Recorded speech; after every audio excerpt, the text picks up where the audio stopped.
All right, y'all saw the title. You know what we're talking about today. All right, how's it going, everybody? We're on some Modern Warfare Remastered for this one because it's double XP over on Cold War and all the freaks are out to play, and I'd like to be able to address this topic with some semblance of focus. So as I'm sure basically everyone has seen at this point, because it's been pretty much everywhere and entirely unavoidable, there's been a leak regarding CoD 2021, and basically, apparently it's going to be taking place in World War II. And this has been met with mixed reviews by a lot of people, pretty negatively, I'll say. Basically, people are worried about, World War II as a topic. Some people just aren't interested. Some people are worried about how World War II styled weapons are going to integrate into Warzone. And basically, the overall consensus seems to be that, assuming things go the way people seem to think they're going to go, the game is going to die very, very quickly, at least from a multiplayer perspective, and possibly affecting Warzone as well. Yo, why is half of this lobby using Juggernaut, though? What the fuck? But yeah, so that's essentially the heads and tails of it. People are concerned that it's gonna kind of be a repeat of Cold War, where we get to, like, this point in the year and every single person on the game is kind of sick of it. They're sick of the content or lack thereof. They're sick of the matchmaking. They're sick of whatever. Now, I'm gonna go on the record and say this right now. Activision, and I'm saying this to Activision because I know this is your decision and not the developers. If anyone from Activision ever sees this video, if you implement matchmaking in the same fashion as you put in Black Ops Cold War and Modern Warfare, CoD 2021 is going to die very, very quickly. There is not a doubt in my mind that that game will be dead by March if there's skill-based matchmaking in it the same way that's in Cold War and Modern Warfare. Because here's the thing, I know you guys think that this helps the game in some way, because I'm assuming you have some kind of numbers that show that people played the game longer and more frequently and all this shit, which I'm assuming you pulled from Modern Warfare, by the way, because I doubt you're getting those numbers from Black Ops Cold War. I'm pretty sure this game is dying pretty fucking quick. Now, here's the thing. I understand why the matchmaking is in the game. I get what it's supposed to do. For those of you out there who don't really know how this shit works, I call it skill-based matchmaking, but that's not really what it is. Just as a TLDR, because I've talked about this about, I don't know, 10,000 fucking times. If you want a full explanation, go find one of my other videos where I talk about this. But basically, the skill-based matchmaking, it's not really skill-based. It's essentially designed to try and put you in lobbies to manufacture a win-loss ratio that the game thinks will make you engage with the game more. By engage with the game, read that as spend more money on microtransactions. That's the heads and tails of it. It's partially skill-based, but there's some other factors that go into it, including like your play style, how often you play by yourself versus in a party, how often you rage quit, etc., etc. Now, a couple things about this, Activision, and yes, I'm saying this at Activision because, again, this is your decision, not Treyarch, not Infinity Ward, and not Sledgehammer's decision. For one thing, this system, or the technology that I'm assuming you guys based it on, for one thing, it was designed under the assumption that the matchmaking itself had no real impact over how fun the game is. How fun the game is, meaning the gameplay itself. So essentially the idea is that this matchmaking was designed to optimize the outcome of each game because that was the piece that the developers couldn't control. They can control how fun the gameplay is, they can control how fun their features, their weapons, their items, whatever it is, are to use, but they don't have control over the actual outcome of games. So the idea of this matchmaking is to try and remedy that. I'm gonna say something incredibly unpopular here, but honestly, the matchmaking kind of works for Warzone. Works in terms of principle. I'm not saying that it makes the game more fun or less fun. I'm just saying in terms of the actual principle of the thing and what it's trying to achieve, in Warzone, it makes more sense than in multiplayer. And the reason for that is in Warzone, you're in combat with other players a lot less. There is a lot more time spent in Warzone where you're just kind of running around and you're not seeing anybody. Like in your average Warzone game, unless you're playing very, very aggressively, you're only seeing somebody once every, 5 minutes maybe? Whereas in Call of Duty, I mean, as you can see right now,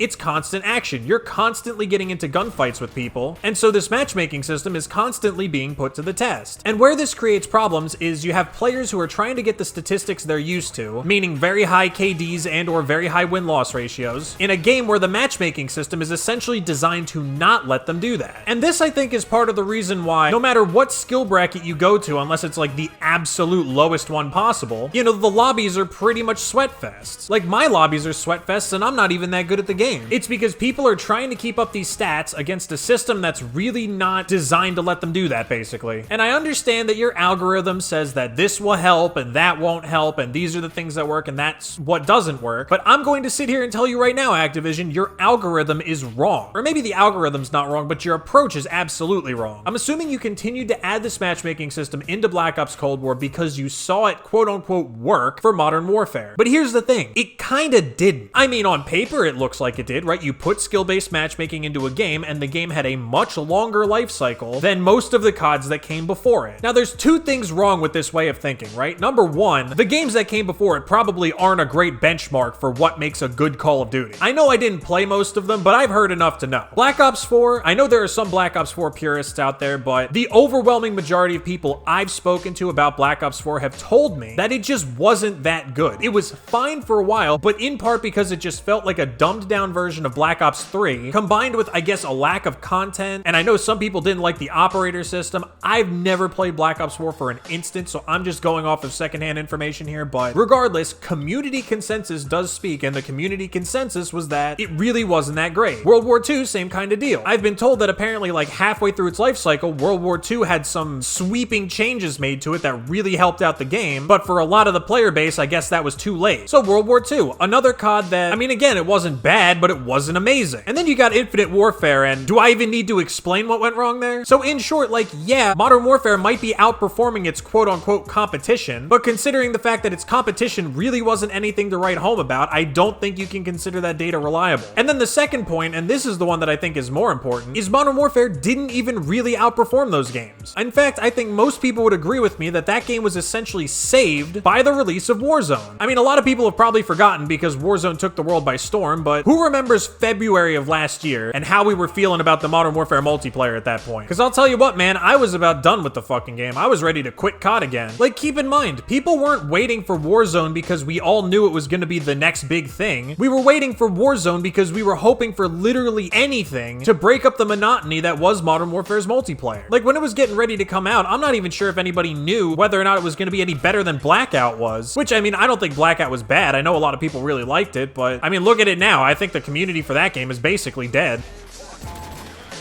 Hey, I just got a collat with a Desert Eagle. So yeah, in short, the thinking surrounding this whole inclusion of skill-based matchmaking is a little bit flawed. I don't think we can really say it was proved with certainty that skill-based matchmaking actually helps the game. So with all that in mind, let's move forward to next year's CoD. It's already got a bad rep going in, so we're looking at an Infinite Warfare kind of situation going on here, right? Like, I know Infinite Warfare was kind of badly received as far as the trailer goes, but people were already not sold on it the instant they found out that jetpacks were going to be in it. So you're already looking at a potential PR nightmare, and then combine that with the fact that I think we can all say with a pretty solid degree of certainty that skill-based matchmaking does not make the game any more fun for anyone who wants to play it for an extended period of time. It just doesn't. Because I'm assuming the way you guys are thinking is something along the lines of, well, people like me are going to play Black Ops Cold War anyway. We're probably going to buy at least a couple of battle passes, so you don't really need to cater the matchmaking towards me. You need to cater the matchmaking towards people like my friend who really only plays on the weekends. He doesn't buy the battle pass because he only puts a couple hours in here and there. So you're trying to cater towards him, getting him to play the game more, buy your microtransactions, and from that perspective, like, I get it, but he's not the one who's going to be playing the game in June, July, August. It's gonna be me, because the instant MLB The Show comes out, he's not touching another game for the rest of the year. Which now brings me back once again to World War II, or the supposed new World War II. You've got a game that's already going to be badly received by a lot of people, unless you guys pull it off fucking perfectly, and I mean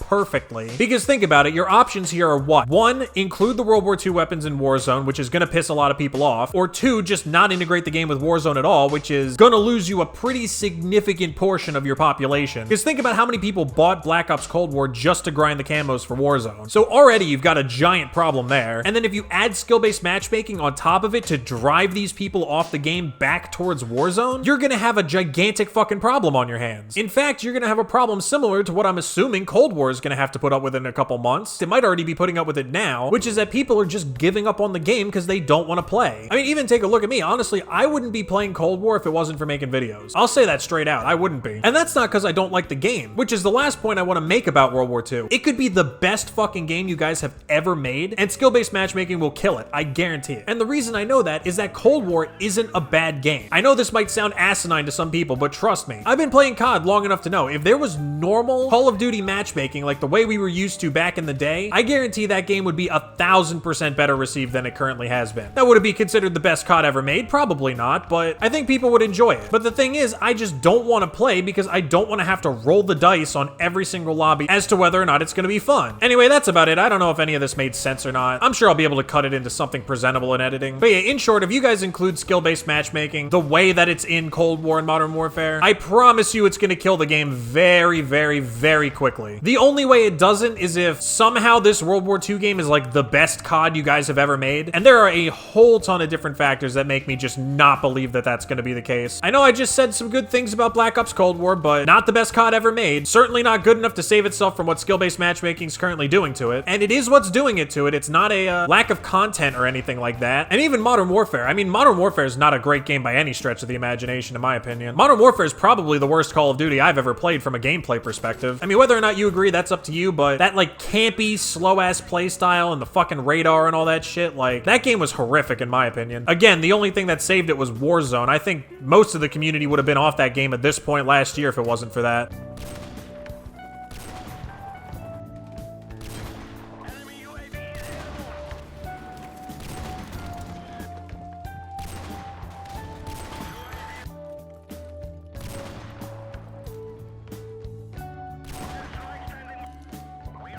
Aww, the game ended. I was actually starting to do well at the end. Anyway, that's about it. Hopefully some of my incoherent rambling there made sense. I'll try and piece together what I can in the edit, but honestly, there's just so much to say on this topic. I could do a whole fucking series of videos and probably not say everything I have to say. But yeah, as always, if you enjoyed this video, definitely be sure to leave a like and subscribe if you want to see more content. That's about it. I'll see you guys in the next one.